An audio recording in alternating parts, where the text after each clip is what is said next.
എങ്ങോട്ടാ? ഒരു സ്ഥലം വരെ. അതെവിടെയാന്നാ ചോദിച്ചു. എനിക്കറിയത്തില്ല, പക്ഷെ അളിയനറിയാം. എന്നാലും ഒന്ന് പറ. പറഞ്ഞോളിയാ. പോയിട്ട് വന്നിട്ട് പറയാം. അതെ, പോയിട്ട് ഒത്തു പറയാം. ആളെ യെസ്. അളിയന്റെ കൂടെ പോകുന്നതൊക്കെ കൊള്ളാം, വല്ല കുഴിയില് പോയി ചാടാതിരുന്നാ മതി. ഇതിലും വലിയ ഏത് വാരിക്കുഴി അളിയിൽ നിന്ന് ചാടാനാണ്? നിന്റെ തമാശ. പോലെയാ? വാ, വാ. ഓ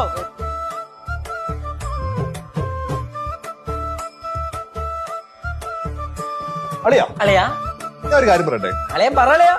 അളിയനെ എനിക്ക് അളിയനായിട്ട് കിട്ടിയത് എന്റെ ജീവിതത്തിലെ മഹാഭാഗ്യം അളിയാ. അത് തന്നെ അങ്ങനെ ആയിരിക്കുമല്ലോ. ഞാൻ ആരാ മുതല്? അല്ല, അല്ല അപ്പൊ ലച്ചു ചേച്ചിയോ? ലച്ചു ചേച്ചിയാ. അളിയനെ എനിക്ക് അളിയനായിട്ട് കിട്ടിയതുകൊണ്ട് കൂടെ കിട്ടിയ ബോണസ് അടേ.